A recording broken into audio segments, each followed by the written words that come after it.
Aria Lane tightened her grip on the strap of her red gown as she pushed through the revolving doors of Larkwood Tower. It was 9:43 p.m. on the dot. Behind her, the gala continued in full swing. String quartets, champagne flutes, and the glittering throng of industry elites. But Aria barely noticed. A stabbing migraine pulsed behind her eyes, each heartbeat amplifying the pain. She rounded the corner and found solitude in a quiet side corridor. Leaning against the marble wall, she dug her phone from her clutch. "Home soon," she texted Maya, her roommate, her thumb hovering over the send button before she tapped. The words fell hollow. She was anything but fine. Only minutes before, Jasper Vale, the CEO, had raised a glass to her accomplishments during his opening remarks, his eyes lingering a beat too long. She had smiled politely, accepted his praise, and fled as soon as protocol allowed. Aria slid out of her gown, draping it carefully over a nearby banister. The fabric felt cool under her fingers, blood pulsing in her temples. She needed fresh air, water, something. Anything to stop the relentless throb. With effort, she straightened, smoothing the gown's folds before stepping into the night. A valet offered to retrieve her car. She nodded, voice barely above a whisper. Her sedan gleamed under the parking garage lights. Sliding into the driver's seat, she pulled the door shut and exhaled. The dashboard clock glowed. 9:46 p.m. Close enough. She caught her reflection in the rearview mirror. Dark curls cascading around pale cheeks, eyes rimmed red. She turned the key. Her phone buzzed immediately. She glanced down, an unknown number. Ignoring it, she pressed the accelerator. The engine rumbled, tires squealed lightly on concrete. She was halfway down the ramp when the call cut through her head like a dagger. "Ms. Lane? Aria, are you there?" Her pulse spiked. The voice belonged to Naomi Pierce, head of human resources. Aria's stomach sank. "Yes," she managed, voice trembling. "This is HR. Please report to my office first thing tomorrow morning. It's urgent." Aria's breath caught. "Urgent? About what?" Pierce hesitated. "There's been a complaint. Your dress was found in the CEO's suite." A scream rose in Aria's chest, but she squeezed her eyes shut and blinked it away. "That's impossible. We'll discuss details in person. I expect you at 8 a.m. The line clicked dead. Aria's vision blurred. The migraine sharpened into a spike of fear. She pulled into an empty spot, cut the engine, and pressed her temples. The gala's laughter echoed in her mind. Jasper's toasts. Glamour. How had it unraveled in a single night? Her dress, found where she swore she'd never been. Aria's phone buzzed again, another unknown call. She silenced it, stepped out of the car, and let the silent garage swallow her. Alone, trembling, she repeated under her breath, "I left at 9:43. I left at 9:43. Suddenly, her heart raced as the garage lights flickered overhead, casting long shadows across the concrete floor. The faint echo of distant footsteps made her glance over her shoulder. Was someone watching? She wiped sweat from her brow, the cool gust of air from the ventilation system doing nothing to calm her nerves. Every fiber of her being screamed to run, but she remained rooted, fighting the urge to bolt. Tonight had already taken enough from her. Lightning flashed in her skull, but she clung to that moment. The truth. She'd left. But what happened after? The answer hid in darkness, and Aria vowed she would find it. The courier locker sat cold and impersonal beneath the hotel's neon directory. Aria shielded the small package with trembling fingers as she unlocked it. Inside lay a single object, a black keycard, glossy and unmarked, except for the scrawl 3705 in jagged silver ink. Her breath hitched. Jasper Vale's penthouse suite was 3705. She stared at the card, disbelief knotting her stomach. Hours ago, she'd tucked her own keycard, white plastic with the Larkwood logo, into her wallet before leaving the gala. Now this. She pressed her palm to her pulse point, feeling rapid beats. She slipped the new card into her clutch and hurried up the service elevator, its doors whisking shut with a soft hum. The hallway outside 3705 was silent except for the faint hum of air conditioning. Aria's reflection flickered in the polished brass numbers on the door. With trembling hands, she withdrew the black card. The lock clicked. The door swung inward without resistance. She stepped inside. The suite lay in darkness, curtains drawn. Moonlight filtered through floor-to-ceiling windows, casting angular beams across marble floors. Her red gown lay splayed on the sofa, a blossom of silk petals. She swallowed hard, every nerve ending on fire. On the coffee table sat a half-empty wine glass, red lipstick staining the rim. She hadn't left that glass. Had she? A ribbon of dread snaked up her spine. A soft sound made her whirl. The closet door groaned as it opened. Aria's breath caught. "Hello," she whispered. She crept toward the master bedroom, flashlight app now blazing on her phone. The hallway beyond was empty. She scanned the room. An unmade bed, 2 bedside tables, a digital clock glowing 3:07 a.m. She closed the closet door and stumbled back to the living area. The keycard fell from her clutch, skittering across the floor. She froze as it settled near a framed photograph on an end table. Jasper Vale standing beside his wife, Harper, both in wedding attire. Her heart pounded. Her phone vibrated with an incoming message, a video file. She tapped it open. The footage was security cam from hours before. She recognized her heel poised outside a door. Then the card reader beeped. The door opened, and a figure stepped through. The silhouette was hers, her curly hair, her posture. But she'd never been near that floor. She replayed the clip. Her pulse thundered in her ears. Footsteps approached. Panic seized her. She lunged back toward the door, but it slammed shut with a crash. Darkness collapsed around her. She pounded on the door. "Let me out. Security." Her voice echoed. Nothing answered. The video continued on her screen, her image moving through corridors she'd never visited. She staggered to the sofa, sliding down until her back hit cool leather. "I'm not real," she whispered. Suddenly, the doorknob rattled. Aria's head snapped up. She scrambled to her feet. "Who's there?" A low voice responded. "Aria, you need to calm down." Jasper's voice. She reached for something, anything. Then the lights flickered on. She shrank against the wall as Jasper stepped inside, eyes wide, holding her own white keycard in one hand. "Aria," he said, voice urgent. "That's not your room key, this is." He held up the white card. "So why does your card open this door?" Miriam's hand shook inside her crisp housekeeping uniform as she approached the sofa. The corridors of Vale's penthouse had always been pristine, but tonight something felt wrong. On the polished leather lay a red gown, Aria Lane's signature creation from the gala.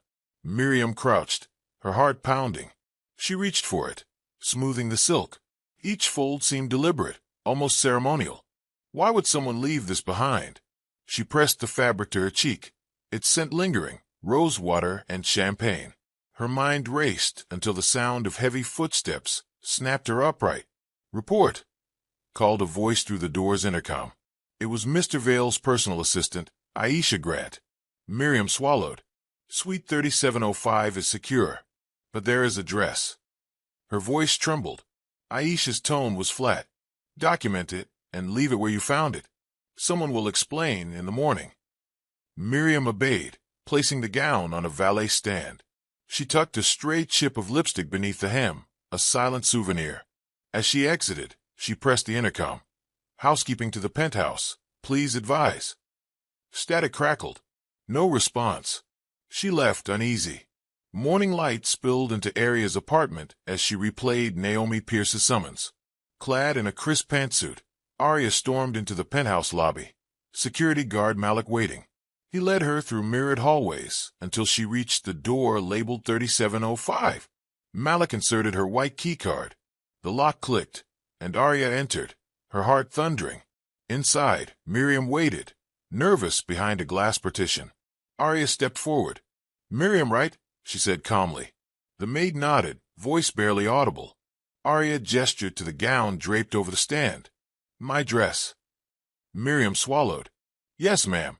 I found it last night. I thought you might explain." She trailed off. Aria's eyes narrowed. "Explain what?" Her fingers clenched the strap of her black blazer. "Why it's here, or who planted it." Miriam glanced down, shame flooding her features. I was paid. I swear, I was offered money in an envelope. Enough to feed my family for months. Aria's pulse quickened. By who? The maid shook her head. I don't know his name. A man in a suit, late last night. He handed me this. Miriam extended a crisp $10,000 bill, its edges still warm. He said, place this where the lady will find it. Then he left. Aria's jaw tightened. And you never told anyone? I was afraid. I needed the work. Miriam's voice cracked. But when they said they'd frame you. She stopped. Aria's anger cooled into hard focus. You did the right thing telling me. She took the cash from Miriam and tucked it into her jacket. We'll sort this. Miriam exhaled shakily. Aria continued, voice low. I'll protect you, provided you tell me everything. The maid nodded. I heard voices in the hallway after I left. A low male laugh, then silence. Aria's mind spun. Whoever orchestrated this had scope and influence. Aria stepped toward the windows and gazed out. The city spread below, indifferent to her crisis. She turned and faced Miriam. I need the security footage from all corridors on floors 37 to 40, between 9 and 11 p.m. Miriam hesitated. I'm not sure I can access that. Aria's gaze hardened. Make it happen right away. Miriam swallowed. Yes, ma'am. As Miriam scurried away, Aria retrieved her phone. A single missed call blinked on screen. Unknown. She pressed call back. Voicemail. No message. She stared at the empty inbox and clenched her fist. Someone had gone to extraordinary lengths to ruin her, and she would tear them down. Aria sat across from Naomi Pierce behind the HR desk. Sunlight slanted through blinds, stripes across her face. This is not normal, Naomi began, adjusting her glasses. Aria clenched her fists beneath the mahogany table. You agree? Naomi nodded. Your dress in Jasper Suite, the footage, there's more. His wife, Harper Vale, has requested a meeting. Aria's pulse fluttered. His wife. Naomi pressed a folder toward her. Harper insisted. She wants your side. The word stung. She imagined Harper's smile, pristine, practiced. When? Aria asked, voice steady. Today at 2. Naomi glanced at her schedule. Office 32. Corporate wing. Aria left the office, boots clicking through marbled corridors. Each step echoed, a countdown to confrontation. 2 p.m. arrived faster than expected. Aria pushed open the engraved door marked Harper Vale. Inside, the decor was icy elegance. White orchids, black lacquer chairs, a massive window overlooking the city. Harper leaned against the expanse, arms folded, her tailored suit immaculate. Aria entered. Harper's lips curved into a cool smile. Ms. Lane. Her tone clipped. I appreciate you meeting me. Aria closed the door and took a seat. Mrs. Vale. Thank you for seeing me. Harper nodded. Cut the pleasantries. I know what happened. Hoping for empathy, Aria forced calm. I assure you, I had nothing to do with it. Harper's gaze narrowed. Yet your dress appeared in my husband's bed. Aria swallowed. I'm as shocked as you are. Harper's laughter was brittle. Let's not pretend. You were at the gala. He toasted you. Aria held Harper's gaze. Because I designed the urban redevelopment project. His praise was professional. Harper's cheeks flushed. Professional? Don't insult me. Aria's skin prickled. I'm not your rival. Silence stretched. Harper sank into a chair, closing her eyes briefly. I love him, Aria. I tolerated his philandering for the image, for power. Her voice trembled. But this is different. You were missing from the party. Yet someone placed you here. Aria leaned forward. Tell me what you know. Harper opened her eyes, sorrow and rage warring. She slid papers across the table. Jasper's canceled meeting notes, deleted emails outlining cover-up plans, intercepted calls planning the frame-up. Aria scanned each document. Invites sent under her name to phantom after-parties. Pharmacy receipts for medication substituted into her champagne glass. Security logs altered. Her breath caught. He set me up. Harper's face softened. He's a master at control, but not at remorse. Aria traced a redacted email header. Why help me? Harper exhaled. Because if he destroys you, he destroys me too. She paused, voice low. We stand together or we both fall. Aria's mind churned. She realized this alliance was her only lifeline. Outside, the hum of city traffic felt distant, a world unaware of her peril. Harper's lips twitched into a sad smile. As long as it brings him down, I don't care. Aria's resolve hardened. Then let's start now. Harper glanced at her watch. No time like the present. Aria's conviction solidified. I'll gather everything tonight. Harper tapped a pen against the folder. Good. Contact my PI. He'll meet you. Aria rose. Harper extended her hand. Aria hesitated, then shook it firmly. The contact was electric and dangerous. As Aria left, the window behind Harper reflected her silhouette. Strong, determined, and furious. In the hallway, Aria's phone buzzed. A text from unknown. Stop digging or both of you burn. Aria's lips curved into a fierce smile.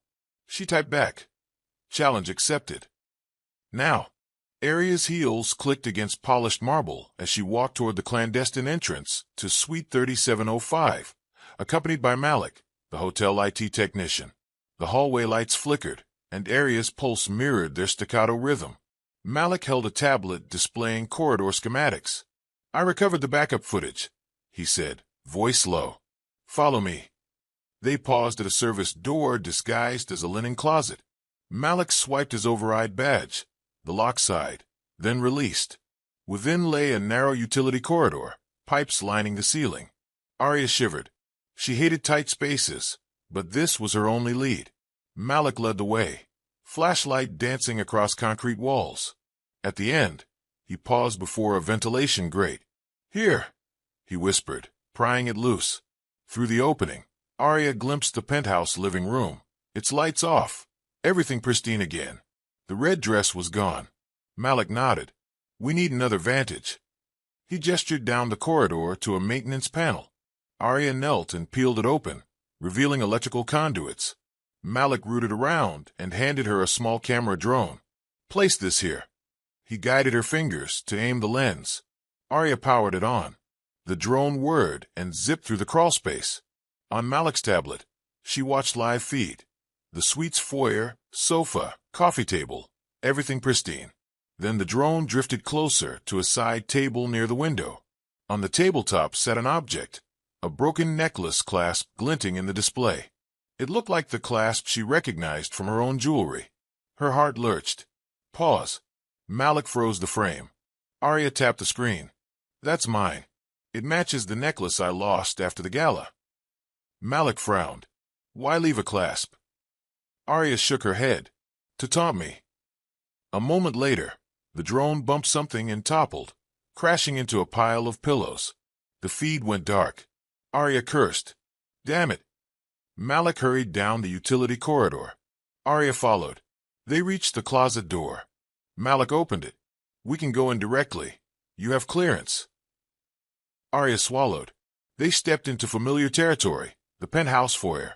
Her red gown hung on the back of a chair. The broken necklace lay beside it. She crouched, tracing the jagged metal. Memories flared. The gala, her laughter, the moment she reached for her necklace before darkness swallowed her. A sudden click echoed. Aria spun. The door slammed shut behind her. Malik tried the handle, locked. He shook it. It's electronically sealed. The overhead lights cut out. Darkness consumed the foyer. The emergency lights flickered on, casting blood-red shadows. Malik's flashlight beam landed on a figure emerging from the shadowy hallway. Jasper Vale stepped forward, eyes cold. Behind him, Harper stood, arms crossed, expression unreadable. Aria rose, voice trembling. Jasper, what is this? Jasper's lips curved. I wanted you to understand how it feels. He gestured to the necklace. To lose something precious. Harper's gaze never left Aria. Before we go any further, she said quietly, we need answers. Malik stepped back. Aria's chest tightened. She faced them both, her throat dry. She whispered, then asked. Aria's breath came in shallow gasps. her mind replaying every step of the night. The gown, the wine glass, the missing hours, each piece a puzzle she needed to solve.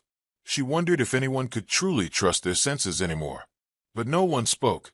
The three stood in the hush of the penthouse, the broken clasp the only testimony. Above, the city lights pulsed. Aria's mind raced with one question. Who was truly in control of room 3705? The answer hummed in the shadows, waiting to be revealed. Rain slicked the windshield as Aria settled into the passenger seat of Clara's battered sedan. The hotel maid's hands trembled around a paper cup of lukewarm tea. Steam drifted upward in the pale glow of the dashboard light. Clara stared out the window, knuckles white, as the city's neon signs whizzed past. "I still can't believe I'm doing this," she whispered. Aria placed a gentle hand on her shoulder. "You did the right thing," she said softly. "I promised I'd protect you." Clara closed her eyes. "They said I'd lose my job, my rent money, if I didn't do as they asked." Aria nodded. "Start at the beginning." Clara swallowed. "It was 2 nights ago, after everyone left the gala. I was closing up in the penthouse when a knock came at the service door. A tall man in a dark suit handed me an envelope, thick, crisp bills inside. He said, 'Place the red gown on the sofa, folded just so. Make sure no one sees you.'" She shuddered. He wouldn't tell me who he was, only that he worked for someone very important. Aria's heart pounded. "How much did he offer?" Clara's voice shook. "Enough to feed my family for months. I was desperate." The sedan turned onto a narrow side street, headlights reflecting off puddles. Clara's face was etched with guilt. "After I laid out the dress, I ran to the door. I thought no one saw me, but I heard laughter, like someone standing right there." She paused, tears slipping down her cheeks. "I knew then it wasn't just a prank." Aria reached across and squeezed her hand. "You're safe now. We'll get justice." Clara blinked up, hopeful. "What about the other maid? The one who testified for them?" Aria frowned. "Who?" Clara shook her head. "I think they switched us. They brought in another girl from housekeeping to lie." She swallowed. She said she found the dress. She said she folded it neatly and placed it on a stand. Aria's mind raced. "That was you," she murmured. Clara's eyes widened. "No, I never told anyone. I thought they'd fire me if I spoke up." Aria studied her, realization dawning. "They replaced your testimony. They manipulated surveillance, coerced statements." Clara covered her face. "I can't go back." Aria parked under a flickering street lamp. Clara's sobs broke the silence. Aria opened her door. "Come on," she urged. "You're coming with me." Inside the cafe, they found a booth in the corner. Aria ordered coffee and water. She pulled out her phone and dialed Naomi Pierce. The HR head answered on the second ring. "I have new evidence," Aria said, voice steady. "The maid's testimony was switched. We need to subpoena her original statement, and I want the surveillance logs from all housekeeping calls." Naomi hesitated. "This is serious." Aria pressed on. "I'm filing a motion tomorrow. I'll bring Clara as a witness." Clara peered over the booth, eyes red but determined. Aria met her gaze. "Thank you," she said softly. Clara exhaled. "Whatever happens, I'm with you." Aria nodded. "Together." Outside, rain drummed against the window, but inside that small booth, Aria felt the first spark of hope. They would expose the truth and take down everyone who tried to destroy her. Aria's heels clicked sharply on the marbled lobby floor as she entered the security office, accompanied by Malik, the hotel's discreet IT technician. The room smelled of ozone and electronics, monitors lining one wall in a rainbow of static and grainy footage. Malik waved toward a workstation. "When you asked for the logs, they showed me uncorrupted feeds from floors 1 through 36. But look," he clicked a file labeled 37:00, 38:00. The screen blinked, then went black. Another feed. 38:00, 39:00. Repeated the same. "Disabled," Malik said flatly. "Every camera on the top floor during the gala hours dead." Aria leaned closer. Who has the authority to do this? Malik shook his head. Only the head of security or the general manager. But nobody here admits to pulling the plug. The logs were overwritten. Arya's jaw clenched. Show me the change logs. Malik frowned, tapping the keyboard. Lines of code scrolled past. See that? He highlighted a timestamp, 2352. Access granted from an admin console at the front desk. Arya pressed her lips together. So someone used the front desk terminal to kill the cameras. Malik nodded, then walked up to Suite 3705 and placed address. Arya paced the room. We need front desk footage. Malik's eyes widened. It's on the backup mainframe, off-site. Arya nodded. Can you retrieve it? He hesitated. I could try, but it's encrypted. Arya's phone buzzed. A text from Naomi. Hearing rumors, you're digging up security. Be careful. Arya typed back. I won't stop. She pocketed the phone. Malik, can we trace the admin account? See who logged in. He tapped again. It uses a shared credential. Dozens of employees have access. It'll take time. Arya sank into a chair. A knock sounded at the door. Naomi Pierce stepped in, arms folded. Mr. Vale wants to know why you're in security. Arya stood. I'm investigating criminal interference. Cameras were disabled during a hostile act against me. Naomi raised an eyebrow. His wife already provided evidence. Arya shook her head. This is bigger. Naomi sighed. Be careful. You're poking at powerful people. Arya met her gaze. That's the point. Naomi turned to Malik. Make sure you back up everything. And stay off his radar. Then she left. Alone, Malik tapped into another database. I found something. He pointed at a sequence of encrypted commands. This admin credential was used remotely, through a VPN server linked to Vale Industries HQ. Arya's pulse quickened, so it came from Jasper's corporate network. Malik nodded. Yes, then forwarded through the hotel's IT firewall, bypassing local security. Arya stood, resolve hardening. We have proof of his involvement in disabling the cameras. Malik exhaled. This could bring him down. Arya's lips curved into a grim smile. Make copies. Later, Arya stared at the city skyline through the penthouse window.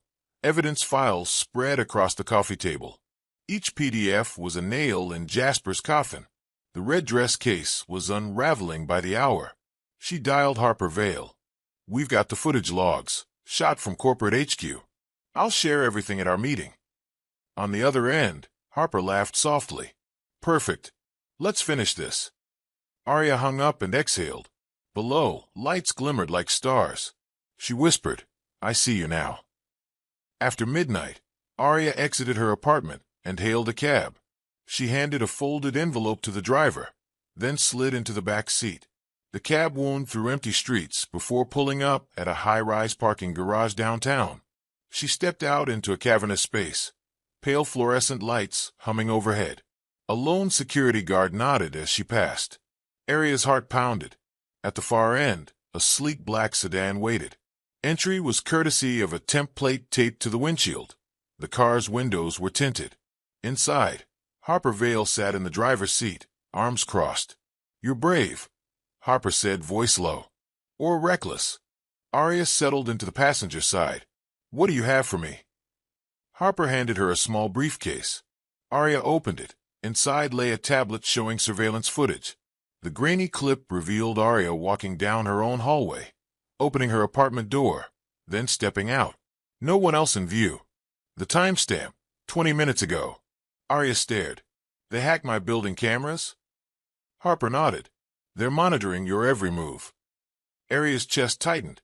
How? Harper sighed. Jasper has resources. He installed back doors in the building's security after our wedding. Arya swallowed. So every corner, every hall, every door he sees. Harper's gaze was sympathetic. We're working on shutting it down, but until then, you're exposed. Arya closed her eyes. I can't live like this. Harper placed a hand on her arm. You don't have to. Come stay with me for a few days. Arya shook her head. If word gets out I'm sheltering with his wife. Harper raised a finger. We keep it off the record. Arya nodded slowly. All right. Harper clicked the tablet. There's more. The next clip showed Arya in her favorite cafe that afternoon. An unfamiliar figure sat at the next table, head down, phone in hand. A message popped up on the screen. Stop looking or face the consequences. The figure rose, phone in pocket, and watched Arya leave. Arya's pulse hammered. He followed me. Harper's jaw tightened. He's everywhere. A low rumble echoed through the garage. Both women stood. The black sedan's headlights flickered as its engine roared to life. Harper and Arya dove for cover as the cab screeched backward. The sedan lunged forward, tires smoking. Harper jerked open the passenger door. Get in. They slammed inside. Harper stomped the accelerator. The cab driver ducked as they sped past. Arya gripped the door frame. Where to? Harper's eyes burned. Somewhere off-grid. They peeled away, losing the tail in a labyrinth of backstreets. Arya's heart pounded against her ribs. Harper glanced at her. You all right? Arya swallowed. I am now. The threat was real, but so was their alliance. And together, they would fight the eyes that watched from the shadows. In the dim light of Harper's private study, Arya and Harper sifted through stacks of files. The leather-bound volumes contained evidence of Jasper Vale's hidden dealings, offshore shell companies, clandestine PR contracts, forged affidavits. Arya flipped through a dossier. He's been silencing women for years, she said, voice low. Harper nodded, lips pressed tight. I thought it was just rumors, men's club gossip, until I found my own name in one of these documents. Arya's eyes went wide. They planned to frame you too? Harper exhaled. If I ever spoke out, they would release doctored footage of me in compromising situations. I paid to keep it buried. Arya's stomach churned. This is criminal. Harper tapped a page. Look at these payment records. Millions funneled through Vale's PR firm to private investigators and blackmailers. Arya adjusted her glasses. And those PIs are the ones who approached Clara. Harper nodded. You see the connections. Arya pulled up an email. Here, he instructs PR to neutralize the red dress situation. Harper pressed her hand to her forehead. He's meticulous. Arya sank into a chair. We need to go public. Harper shook her head. Not yet. He'll bury us both. Arya frowned. What do you suggest? Harper leaned forward. We leak a summary to the press. Enough to put him on the defensive, but not so much that he can rally his resources. Then we file suit. Arya nodded. And I'll testify. Harper smiled grimly. Together. They worked into the night, drafting statements, redacting sensitive details, planning a coordinated release. At 3:17 a.m., Arya leaned back. This will change everything. Harper closed her laptop. It better. Arya rose, stretching. I need rest. Harper stood, smoothing her blouse. Come stay here. Arya hesitated, then agreed. As she slipped into the bedroom down the hall, she felt the heavy weight of secrets finally lifting. Tomorrow they would strike back. At dawn's pale light, Arya arrived at Vale Industries' discreet data center, Harper at her side. The building's facade was a bland corporate monolith, its entrance flanked by unmarked black SUVs. An unassuming sign read Data Services. Inside, Malik was waiting in a narrow corridor, clutching a hard drive. I extracted the backup footage, he said, voice urgent. Arya and Harper followed him, through a maze of locked doors, into a small server room. Racks of blinking lights hummed like city traffic. Malik inserted the drive into a laptop. This is raw data, no tampering. Surveillance from floors 37 to 40, 9 to 11 p.m. He clicked play. On the monitor, the corridor outside Suite 3705 appeared. The timestamp read 10:12 p.m. Arya recognized her heels, clicking on marble. She watched herself swipe her keycard, the white Larkwood-issued card. The door opened. She stepped inside. The feed continued. She lifted her dress onto the sofa, folding it carefully. Her mind reeled. That night, the drugged haze, the migraine, she replayed what happened. Suddenly, the scene shifted. A second figure entered, a tall silhouette carrying a dark briefcase. Arya turned, her eyes glazed, movements slow. He guided her to a seat, poured wine into a glass, then placed her hand gently around it. She sighed, disoriented. The figure watched, then stepped back. The plants from the hallway swung into view. Jasper's signature cufflinks glinted under the hallway light. The figure turned. The laptop screen revealed Jasper's profile, unmistakable. Arya's breath hitched. Malik paused playback. He drugged you. Harper's hand flew to her mouth. Arya's vision blurred. He did what? Malik rewound. Here, see the syringe? The video circled to a close-up of Jasper's hand, showing a small vial labeled sedative. Arya's head spun. He planned this. Harper whispered, anger simmering. Arya closed her eyes. So this is how they got the footage, the dress, the frame. Malik nodded grimly. Arya exhaled. This is enough. She rose, voice steely. We release this. Harper stood too. Yes. Arya turned to Malik. Send copies to my lawyer and every major news outlet by noon. He tapped the drive. Done. Arya's phone buzzed with a rising tide of messages. Are you okay? Call me. I saw the leak. She smiled bitterly. Thank you. Harper draped an arm around her shoulders. It's over. Arya looked at the screen, her stunned reflection framed by the playback window. She whispered, Not quite. Outside, the city awoke, unaware of the scandal about to break. But Arya was ready. The truth could wait no longer. And when the world watched, she would show them every damning second. Arya Lane stared at the receipt from Elegant Cleaners, her hands trembling as she read each line. The upscale boutique on the far side of the city had quoted an astronomical fee for a one-of-a-kind replica of her signature red gown. The date on the ticket matched the night of the gala. There could be no mistake. Someone had deliberately commissioned an identical copy of her creation, down to the millimeter-perfect measurements, the exact fabric swatches, and the delicate beadwork at the neckline. She pressed her palm to her chest as shock gave way to a cold surge of rage. Malik, the hotel's discreet IT technician, leaned against the edge of Harper Vale's ornate mahogany desk, scrolling through printed transaction logs. The funds originated from a shell account routed through 3 offshore banks, he said quietly. They even supplied a photograph of your original gown and the tailor's pattern. Arya closed her eyes, letting the weight of his words sink in. Do we know who placed the order? She asked. Malik shook his head. Not yet. Whoever did this paid cash, used a burner phone, then vanished. They have serious connections. Harper Vale, impeccably composed but with a flicker of tension in her gaze, folded her hands in front of her. This is part of the larger frame-up, she said evenly. Plant the clone gown in Jasper's suite, corrupt the cameras, then craft a scandal. It's a coordinated attack. Arya's jaw clenched. But why go to all this trouble? Harper met her stare. Because you represent everything they want to destroy. Your talent, your reputation, your rising star. Discredit you, and they keep control. Arya dialed her stylist, Nina, whose voice trembled when she answered. Arya, I thought you were safe. Arya recited the dry-cleaning receipt. Nina gasped, then whispered. I only shared the pattern files with our studio team and one assistant, Rowan Matthews. Arya's pulse spiked. Rowan's envy of her work was infamous. Did he ever mention needing a duplicate? She asked. Nina hesitated.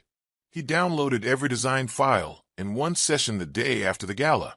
I chalked it up to research. He's always poking around. A firm knock interrupted them.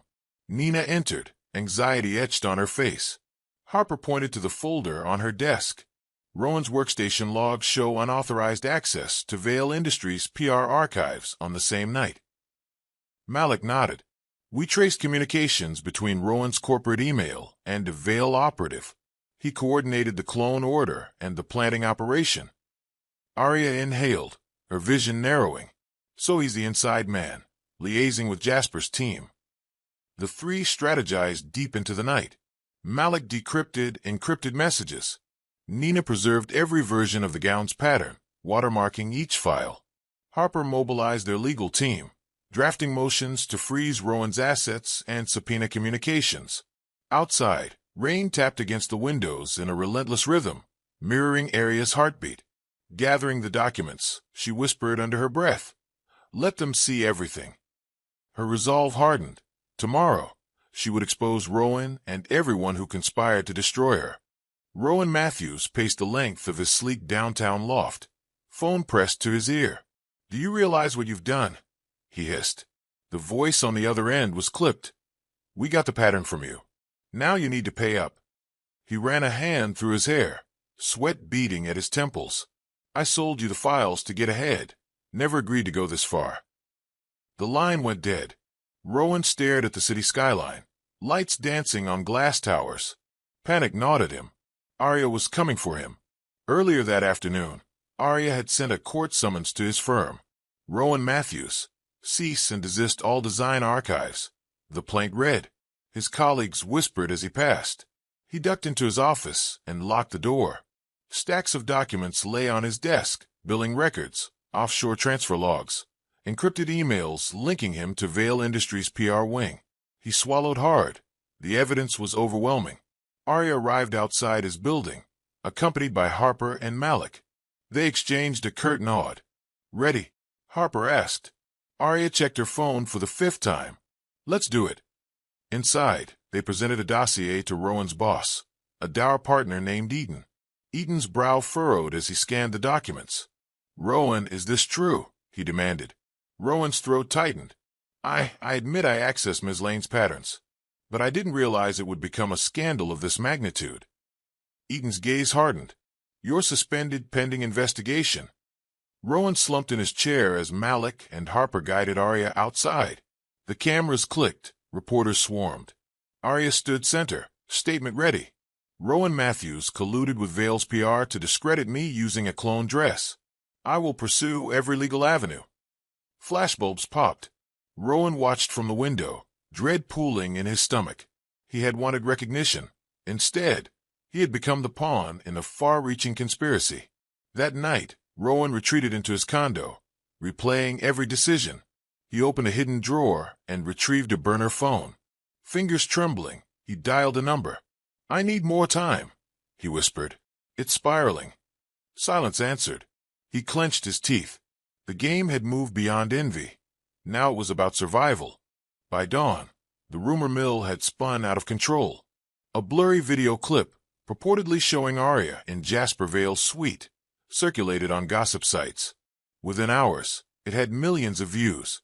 Arya watched in horror as comments speculated, jeered, and damned her character. Harper hovered nearby, phone in hand. "They've doctored the footage." Arya muted the commentary. "We need to expose it." Malik arrived with a flash drive. "Here's the raw CCTV from every corridor except the penthouse," he said. Arya plugged it in and found clear, uncorrupted shots. No one in sight, as the doctor clip claimed. She compiled side-by-side evidence. Nina joined them in the office, soothing Arya's rattled nerves. "Ignore the noise," she urged. "This is why we prepared the legal injunction." Arya exhaled. "I'm ready to fight." That afternoon, they held a press briefing. Arya presented the unedited surveillance alongside the manipulated clip. Reporters gasped.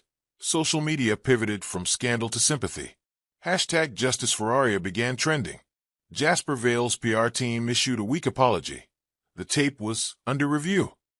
Arya's heart swelled at the shift, but the victory felt fragile. As night fell, Arya retreated to her apartment. A new alarm lit her phone. An anonymous tip. "Look where the real footage came from." She traced the link to Vale Industries' backup servers. Within minutes, she uncovered an audio file, Jasper's unmistakable voice, directing a technician to doctor the top line. Arya's teeth clenched. The conspiracy ran deeper than she imagined. She saved the file and sent it to Harper with one line. "We have him." Maya, Arya's roommate, trembled outside the front door of Harper's townhouse. The night air was chilled, breath misting over the lock. Harper admitted her inside, leading Maya into a warmly lit study. Arya sat at the desk, laptop open. Maya wiped tears from her cheeks. "I've been terrified," Maya whispered. I heard Jasper's voice through your door that night. He said he'd take care of you. She pressed play on her phone. The grainy recording filled the room. Jasper's calm, menacing tones. She needs to vanish. Make sure she never recovers. Arya swallowed hard. Every word confirmed the plot. Why didn't you tell me sooner? She asked. Maya shook her head. I was scared. He has power. Arya reached across the desk. You did the right thing now. Harper stood behind, arms crossed. This is the smoking gun. We file this tomorrow. At 2 a.m., Arya uploaded the audio, accompanied by her legal filings, to the court docket. The clerk confirmed receipt. Arya exhaled like she'd held her breath for days. The next morning, headlines exploded. CEO caught on tape silencing architect. The recording spared no interpretation. Jasper Vale's reputation cratered. Investors demanded answers. Arya stepped onto her balcony as the sun rose. The city skyline spread before her. She allowed herself a moment of calm, then steeled herself for the next battle. Back at her apartment, Arya discovered an envelope slipped under her door. The handwriting was unfamiliar, neat but urgent. Inside lay a single sheet. Drop this case, or your brother's parole is revoked. Beneath the threat was a photograph of her younger brother in prison garb. Her breath caught. Arya sank onto the sofa, trembling. She dialed her lawyer. Can they legally threaten my family like this? The lawyer's voice was grave. This is criminal. We can add extortion charges, but if you hesitate, they might. Arya hung up and stared at the letter. Rowan, Jasper's conspirator, was desperate. He had targeted her most vulnerable connection. She slipped on her coat and headed to the police station. In the precinct's dark interrogation room, Detective Suleiman listened as she handed over the letter. We'll issue a protective order for your brother, he promised, and we'll trace this handwriting. Arya nodded, resolve hardening. I won't be intimidated. Leaving the station, she found Harper waiting curbside. He's trying to scare you off, Harper said quietly. Arya folded the letter into her palm. He underestimates me. Harper took her arm. Tomorrow we bring all charges, fraud, conspiracy, extortion. Arya exhaled, eyes bright. And when we win, this will be the end of them. Together, they walked into the dawn, ready for the final showdown. Arya's heels tapped lightly on the marble foyer as she followed Harper Vale into the heart of the Vale estate. The grand chandelier overhead cast prisms of light across the polished floor, but a storm hung in the air between them. Harper closed the distance to a wrought-iron balcony overlooking a moonlit courtyard. Its fountain burbled softly below. She turned to Arya, shoulders squared but eyes red-rimmed, and took a hesitant breath. There's something you deserve to know, Harper began, voice hushed. Arya braced herself, remembering the blackmail letter and the extent of Jasper's reach. She nodded, steel beneath her fear. Tell me, she replied. The weight of truth pressed down like the chandelier's crystals. Harper lowered her gaze, fingers twisting the edge of her silk gown. I've known about Jasper's schemes for years, she admitted. He's done this before, planted evidence, manipulated cameras, crushed any woman he thought threatened him. I stayed for the lifestyle, for the power, for our children's security. She exhaled, shame flooding her features. I turned a blind eye. I convinced myself love justified the lies. But watching you fight, I realized how complicit I was. Arya's chest tightened. She remembered Harper's icy exterior in boardroom battles. Never had she imagined such confession. Why tell me now? She asked softly. Harper's lips trembled as she reached into her clutch and withdrew a sealed envelope. Because I can't protect him anymore. Not when I see the damage he inflicts. She handed Arya a stack of documents. Offshore invoices, photos of previous incidents, witness statements from unnamed women. These prove he's built an empire on blackmail and coercion. He's used Vale Industries' resources to destroy reputations. I've collected this evidence secretly, hoping one day to stop him. That day is now. Arya's fingers hovered over the papers, heart pounding. She felt a surge of sympathy for Harper's regret, but also a sharpened resolve. Thank you, she whispered. They moved to a velvet settee in a secluded parlor, candlelight flickering across Harper's face. Arya sifted through the files. Bank transfers to shadowy PR firms. Handwritten notes scheduling dress placements. Photographs of Dorothy Simmons, a former intern framed by a designer cocktail. Each page confirmed Jasper's pattern of abusive power. Arya looked up, eyes blazing. This will expose him completely. Harper nodded, voice firm. I've arranged a meeting tonight, your audio trap. I want you and Maya safe, but I need you there to confront him. Arya's pulse quickened at the plan that had formed. An unguarded confession, caught on tape, to shatter his empire. Outside, thunder rumbled as rain began to patter against leaded windows. The storm felt like an omen. Arya and Harper rose together, the alliance sealed by painful honesty. As Arya prepared to leave, Harper pressed a hand to her arm. No more secrets, she vowed. Arya managed a small, fierce smile. No more. In the hush of the mansion, they made final arrangements. Harper's staff would clear the house. Maya would set the recorder, and Malik would monitor every feed. Arya stepped into the night, clutching the envelope of truth, knowing that tonight's confrontation would decide everything. The Vale mansion loomed like a fortress when Arya arrived an hour before midnight. Its high hedges rustled in a rising wind, and the broad front door glowed under twin lanterns. Harper met her in the foyer, wearing a tailored blouse and jeans, every inch the partner in subterfuge. Maya, Arya's roommate and witness, hovered nearby, phone in hand. Ready? Harper asked. Arya nodded, swallowing her nerves. Let's do this. Inside, the staff had cleared the main hall. Only Jasper Vale's ornately furnished study remained alive, with flickering candles. Harper led Arya and Maya through a discreet side door to a small alcove lined with books. There, they found Malik perched beside a laptop, earbuds in place. He gave a quick nod. Recorder is installed behind the third bookshelf, he whispered. I've tested the mic, high fidelity. As soon as Jasper starts talking, it'll capture everything. Arya's breath shuddered. She checked her watch. 11:47 p.m. In a nearby soundproof closet, Maya hid, ready to document any unexpected entry. Harper whispered instructions. When Jasper mentions the dress, press play on the speaker. It'll disorient him, and he'll confess more. At 11:55, they heard Jasper's voice through the wall, calling for Harper. Arya's heart pounded as she followed Harper into the study. Jasper stood by the fireplace, glass of brandy in hand, tension etched on his face.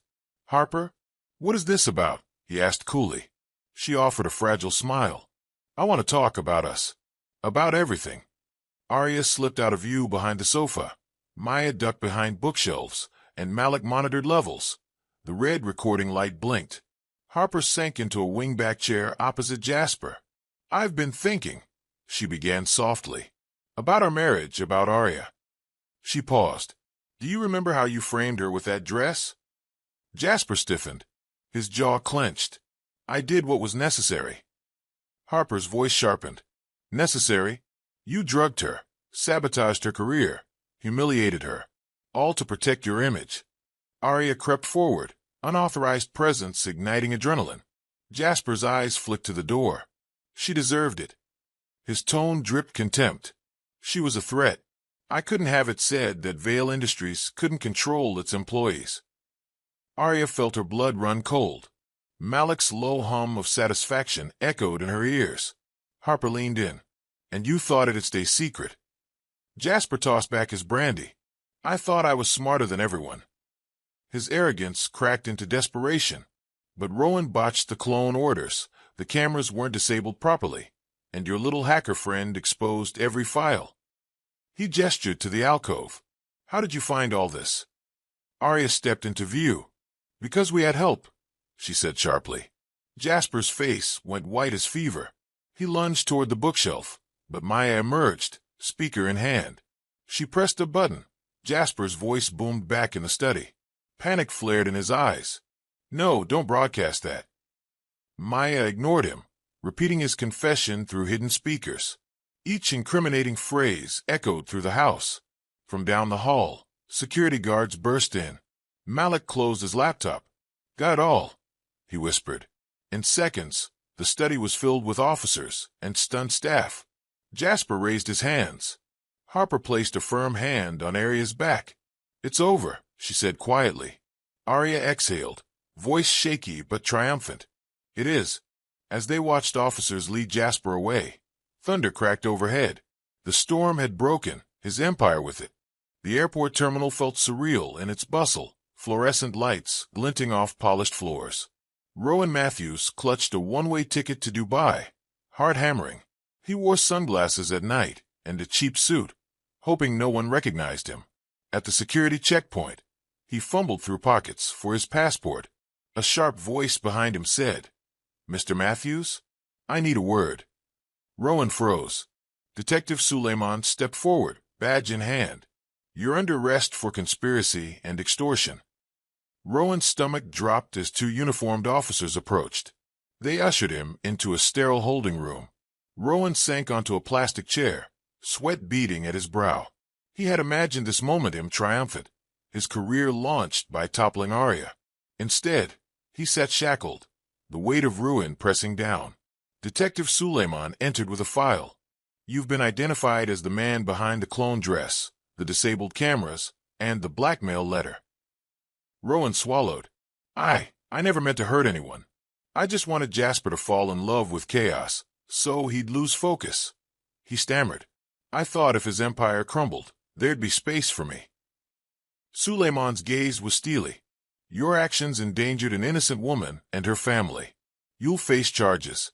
Rowan hung his head. "Please, if I testify, if I give you everything I know about Vale's network, can we work something out?" Suleiman narrowed his eyes. "That depends on your sincerity. Start talking." Rowan exhaled, voice shaking. He detailed meetings with Vale's PR operatives, payments he received, names of offshore contacts. He confessed to coordinating the frame-up and warned of deeper conspirators still at large. Meanwhile, Arya and her legal team convened in a downtown conference room. They listened via speakerphone to Rowan's testimony. Each revelation added to the mountain of evidence against Jasper. Arya's hands trembled as she took notes. "He's telling the truth," her lawyer said, voice grim. Arya nodded. "Then we use it." Rowan's whispered confession ended with him begging for leniency, his desperation palpable. As the call ended, Arya closed her eyes and whispered, "Thank you." But a flicker of uncertainty remained. Could someone so desperate be trusted fully? Back in Vale Industries' data bunker, Malik worked feverishly under flickering fluorescent lights. Rows of server racks hummed, cables snaking like metallic vines. He accessed a hidden terminal, running advanced recovery protocols on the PR directory. "I'm pulling up deleted items, emails to and from Jasper Vale, PR managers, and external contractors," he murmured, eyes fixed on the screen. Lines of code scrolled as bits of previously wiped data reassembled into readable text. Hours passed in tense silence, broken only by the clatter of keys. Finally, Malik's face lit with triumph. "Got them," he announced. He exported hundreds of messages, directives from Jasper instructing cover-ups, spreadsheets listing payment schedules to shell accounts, memos scheduling frame-up operations. One email, timestamp 10:03 p.m. on Galanite, read, "Plant the clone. Disable the cams. Use the red dress file from Rowan.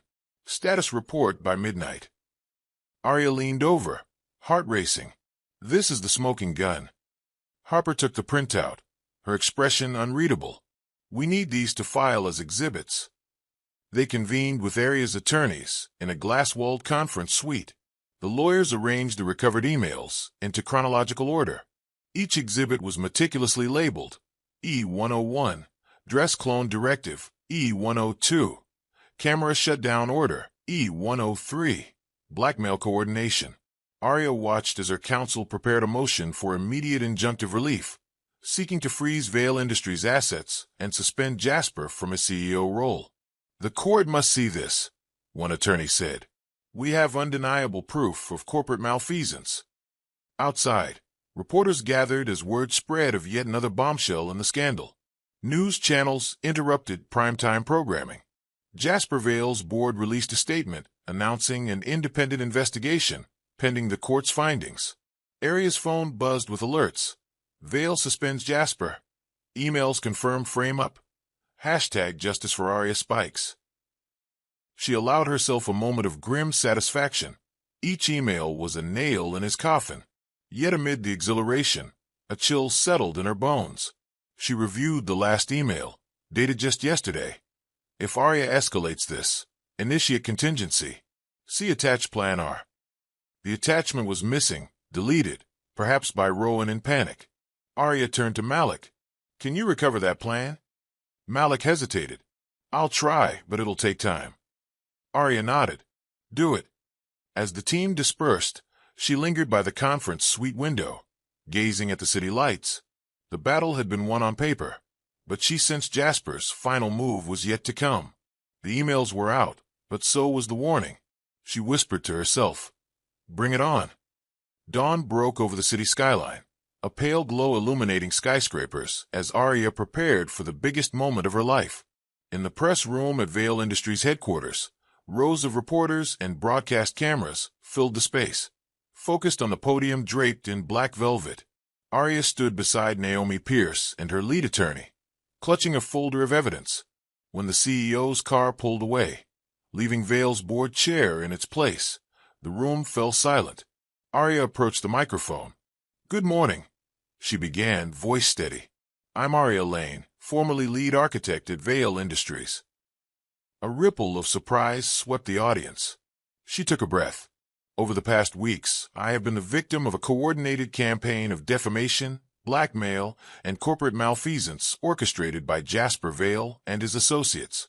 Today, I present the unedited videos, audio recordings, bank records, and correspondence that prove beyond doubt his guilt." Behind her, screens displayed excerpts. The sedative vial in his hand, Jasper's confession, the clone dress directives, the deleted emails restored. Cameras flashed as Arya laid out each piece of evidence. Reporters shouted questions. "What's next? Will you press charges?" Arya responded crisply. "I have filed suit for fraud, extortion, and conspiracy. I trust the courts will deliver justice." Social media erupted. Hashtag Justice for Arya trended worldwide. News tickers scrolling her statement. Within hours, mainstream outlets headlined, "Architect exposes CEO. Vale Industries in freefall. Powerful man brought low by brave woman." The board issued a statement suspending Jasper Vale, pending legal review, and regulators announced formal investigations. Investment firms withdrew funding, and Vale's stock price plummeted. Offers flooded Arya's inbox. Rival firms wanting her leadership, speaking engagements, high-profile collaborations. Yet amid the triumph, her thoughts turned to those who had stood by her. Maya, Clara, Harper Malik. Their alliance had shifted the tide. Late that evening, Arya returned to her apartment. On her foyer table lay a single red rose and an envelope. Hands trembling, she opened it. Inside, a note in familiar handwriting read, "You win this round, Arya Lane. But remember, I am not finished. J." A chill brushed her skin. She slid the rose into a vase, paper-soft petals brushing glass. Arya met her reflection in the hallway mirror, eyes fierce, resolve unbroken. She whispered, "Then let's finish this." Outside, the city lights blinked on, 1,000 stories unfolding. Her story was just one, and it was far from over. Arya stepped into her modest living room, just as her phone buzzed with a flood of alerts. She flipped on the TV. Jasper Vale appeared on screen, seated against a sleek marble backdrop, wearing a navy suit and an expression that strained for sincerity. "Good evening," Jasper began, voice carefully measured. "I want to address recent events and express my deep regret for the pain caused. My actions were wrong. I apologize to Arya Lane, to my wife, my family, and to the stakeholders of Vale Industries. I promise to cooperate fully with the investigations." Arya muted the TV and scrolled through social media. Hashtag Vale Apology exploded with mocking commentary. "Blink twice if you're lying" trended. Reaction videos dissected every flicker of Jasper's eyes. Clearly canned, his words rang hollow. Even Jasper's board chair immediately issued a statement distancing the company, calling his apology a first step, a transparent attempt to stem the bleeding. Her roommate Maya plopped onto the sofa, Did you see that? He looked like he was reading bullet points off cue cards. Arya shrugged. It's PR theater. It won't change anything. Maya nodded. Honestly, people despise him more now. Arya scrolled past hundreds of tweets. Too little, too late. He's a sociopath. Team Arya forever. A small smile tugged at her lips. Public sentiment had shifted irreversibly in her favor. That evening, Arya joined Harper Vale for dinner at a quiet bistro. Harper reached across the table. I heard the apology. Pathetic. Arya sipped her water. I don't need closure from him. I've moved on. Harper's eyes were soft. You've built something real. That's more powerful than any apology. They toasted to new beginnings. But as Arya walked home under the street lamps, her resolve flickered. The apology, though insincere, reminded her of the man she had once known through professional meetings and corporate events. Now he was a cautionary tale, not a colleague. She inhaled the cool night air and squared her shoulders. This chapter was closed. Yet the world would never forget his betrayal. And neither would she. Morning sunlight streamed through Arya's office windows as her phone buzzed again. This time it was an email from Magnus & Company, a global architecture powerhouse. The subject line read, Confidential Executive Offer, Arya Lane. Arya's heart fluttered. She opened it to find an offer. Lead designer for their flagship urban redevelopment division, with generous salary, profit sharing, and full creative control. She stared at the screen, disbelief and excitement warring in her chest. A dream opportunity, and unsolicited. Magnus & Company had never courted her directly. She tapped out a reply requesting an in-person meeting. Within hours, she found herself crossing the marble lobby of Magnus Tower, adrenaline pulsing. In a high-ceiling boardroom, she met Elliot Magnus, the firm's charismatic CEO, and Naomi Pierce, in her new role as Magnus Director of Talent. Elliot rose to greet her warmly. Arya, your reputation precedes you. We watched your handling of the Vale scandal and your design at the Tech Gala. Your resilience is as impressive as your portfolio. Arya smiled, extending her hand. Thank you. I respect your work immensely. Naomi slid a folder across the table, a detailed contract outlining projects in Nairobi, Lagos, and Johannesburg, Arya's birthplace. We want you to lead our new African Urban Innovation Initiative. Complete autonomy, resources, and a global platform. Arya's breath caught. Projects back home had always been her passion. She glanced at Elliot. Why me, he replied. Because you stand for integrity, innovation, and empowerment. We need that vision. Torn between building her own practice and joining a global team, Arya explored every clause with care. Profit sharing, equity, creative stewardship, all compelling. Yet a question lingered. Could she trust another corporate giant? Naomi sensed her hesitation. Take your time. We believe in long-term partnerships, not quick hires. Arya nodded, heart heavy with possibility. Back in her apartment, she weighed the offer. The projects were meaningful, the support immense, but she had a team to think about. Maya, Clara, Malik, Harper. A phone call to Harper yielded sage advice. This could amplify your impact, but only if it aligns with your values. Arya exhaled. She drafted questions, governance, independence, commitment to ethics. Whatever she decided, it would shape her legacy, and hers alone. The courthouse steps gleamed under an overcast sky as Arya arrived flanked by her legal team. Cameras snapped relentlessly. Inside, the atmosphere was tense. Reporters crowded the gallery.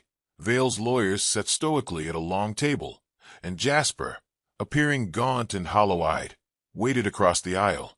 The hearing was to address Arya's motion for summary judgment, seeking damages and corporate oversight. Her lead attorney, Ms. Kamara, rose first. She delivered a powerful opening. Ms. Lane was targeted in a premeditated campaign of deceit, orchestrated by Vale Industries CEO and his associates. We present irrefutable evidence, footage of sedative administration, cloned dress directives, recorded confessions, blackmail attempts, and network-wide deception. She paced before the jury box, making eye contact. Our client seeks justice, accountability, and compensation for reputational and emotional harm. Vale's counsel countered. calling the incidents regrettable missteps and attributing tampering to rogue employees. They played excerpts of Jasper's apology video, attempting to minimize culpability. Arya listened, fists clenched, as they downplayed the systemic abuse of power. Next, Maya testified, voice steady as she recounted overhearing Jasper's threats. Clara described the coercion by Vale's PR operatives. Harper provided first-hand corroboration of boardroom cover-ups. Each witness deepened the case's gravity. When Malik took the stand, he displayed the recovered emails on a projector, revealing direct orders from Jasper. Gasps rippled through the courtroom gallery. Finally, Arya's own moment arrived. She spoke calmly. I trusted my profession, my colleagues, and my integrity. I never imagined I would face such orchestrated betrayal. But I stand here not as a victim, but as a testament to resilience. I ask this court to uphold justice, hold corporate leaders accountable, and ensure no one else endures this. Silence followed, punctuated only by the judge's pen tapping. The judge retired to chambers. When he returned, his expression was solemn. I find that sufficient evidence exists to proceed to trial on charges of fraud, extortion, and corporate malfeasance. Temporary injunctive relief is granted. The Board of Vale Industries shall appoint an independent monitor. Arya exhaled, relief and anticipation mingling. Outside, reporters clamored. She walked down the steps, head held high, knowing the lawsuit had just begun, but justice was already in motion. 6 months later, cameras crowded the red carpet at the City Tomorrow Gala, an international forum celebrating innovative urban design. Arya stepped from the limousine, draped in a teal evening gown of her own creation, dark curls framing her glowing face. Paparazzi shouted her name. Flashbulbs ignited like fireworks. Reporters hailed her. Ms. Lane, how does it feel to be honored tonight? And what's next for your career? Arya smiled graciously. I'm humbled and excited to share my upcoming project in Lagos. Clips of the gala flashed across social media, with hashtag #AryaRedeemed trending globally. Harper Vale, resplendent in champagne silk, joined her on the carpet. You look incredible, Harper whispered. Arya took her hand. We did it together. They posed for photos, side by side. Two women once pitted against each other, now united by truth and resilience. Inside the grand ballroom, Arya accepted the Visionary Award for Social Impact Design. On stage, she spoke passionately. This honor isn't mine alone. It belongs to every voice that stood up for justice, to those whose courage transforms institutions, and to communities whose futures we shape. The audience rose in ovation. Among the VIP seats, Elliot Magnus caught her eye and gave a respectful nod, an unspoken offer of partnership. Arya nodded back, the memory of his proposal still vivid in her mind. During the after-party, Arya mingled with dignitaries, investors, and journalists. She felt a presence behind her and turned to see Maya, Clara, Malik, and Naomi, each beaming with pride. They enveloped her in a group embrace. Arya's heart swelled. Her support network had become family. As she prepared to leave, Elliot approached with a single red rose. Congratulations, Arya. The offer still stands, he said softly. She took the rose, petals soft in her palm. Thank you, Elliot. I'll be in touch. Outside, gala attendees departed under starlit skies. Arya paused at the exit, gazing back at the glittering marquee. She felt triumphant, yet vigilant. Her story's next chapter beckoned. Back in her spacious new studio overlooking the river, Arya settled at her drafting table. Stacks of blueprints and fabric swatches were organized around her. A knock sounded at the door. Maya entered, holding a small, unmarked box. This arrived for you, she said, curiosity flickering in her eyes. Arya frowned, taking the box. No return address. She set her pencil aside and opened it. Inside lay a single red gown, identical to the original clone and her own. Beneath it, folded neatly, was a card scrawled in familiar handwriting. Thought you'd like your signature piece for your new collection. Ah, Arya's pulse hammered. The red dress, once a weapon in Jasper's arsenal, now lay in her hands, the final challenge from Rowan Matthews. She unzipped the gown sleeve and found a hidden pocket containing a sand timer filled with crimson sand. Below it, the words, "Time is ticking." Anger flared, quickly tempered by calm determination. She placed the dress on a nearby mannequin under a spotlight. The rich silk shimmered. Arya ran a hand over the fabric, fingers trailing the embellished beads. This dress had nearly destroyed her career. Now, it symbolized her triumph, and the ever-present threat of those who still lurked in the shadows. She turned to Maya. "Rowan thinks he can scare me again." Maya's jaw set. "Let's teach him the meaning of fear." Arya nodded. She retrieved her phone and dialed Harper. "We have one last move," she said. Outside the studio window, city lights winked like stars. Arya gazed at the red dress, her past, present, and future woven into its folds, and whispered, "If you think this story is over, you don't know me." With that, she began sketching her final design, the red dress now hers to command. I hope you enjoyed this story. Please like, comment, and share. Also turn on the bell to get more of our videos. See you in the next story.